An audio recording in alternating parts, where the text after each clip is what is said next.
వాళ్ళు ఎక్స్పెక్ట్ చేసిన శాలరీని వాళ్ళకి రావాలి అంటే ఏ రకంగా మనం మాట్లాడి ఇంప్రెస్ చేయొచ్చు అంటారు హెచ్ఆర్ ని? సో శాలరీ అన్నది చాలా ఇంపార్టెంట్ అండి. అన్ని రౌండ్స్ కంప్లీట్ అయ్యి వచ్చాక అల్టిమేట్ గా మనం చూసేది ఎంత ప్యాకేజ్ వస్తుంది అన్నది. ఖచ్చితంగా. Yes, so sir. దీనికి కొంత రీసెర్చ్ చేయాలండి. అసలు వీళ్ళున్న రోల్లో లైక్ పైథాన్ డెవలపర్ అవనండి, లేకపోతే సైబర్ సెక్యూరిటీ, డెవాప్స్, ఇట్లాగా ఒక్కొక్క ఏ స్కిల్ ని category బేస్ అయితే. చేసి ఆ కేటగిరీస్ తగ్గట్టు వాళ్ళకున్న ఎక్స్పీరియన్స్ తగ్గట్టు శాలరీస్ ఉంటాయి అన్నమాట. సో ఫస్ట్ రీసెర్చ్ చేయాలి. ఎలాగా మనకి అంబిషన్ బాక్స్ అని చెప్పి ఉంటుంది, గ్లాస్ డోర్ అని చెప్పి ఉంటుంది. ఇట్లాంటి వెబ్సైట్స్ లో ఈ పర్టికులర్ రోల్ ఎంత ఎక్స్పీరియన్స్ కి ఎంత యావరేజ్ శాలరీ ఉంది, అందులో మార్కెట్ లో రీసెర్చ్.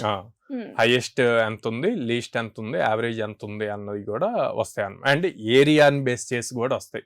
ఇప్పుడు మనకి హైదరాబాద్ కి, బెంగళూరుకి, విజయవాడకి కూడా చాలా డిఫరెన్స్ ఉంటుంది. True true. సో అట్లా ఏరియాస్ బేస్ చేసి కూడా వస్తుంది అనమాట.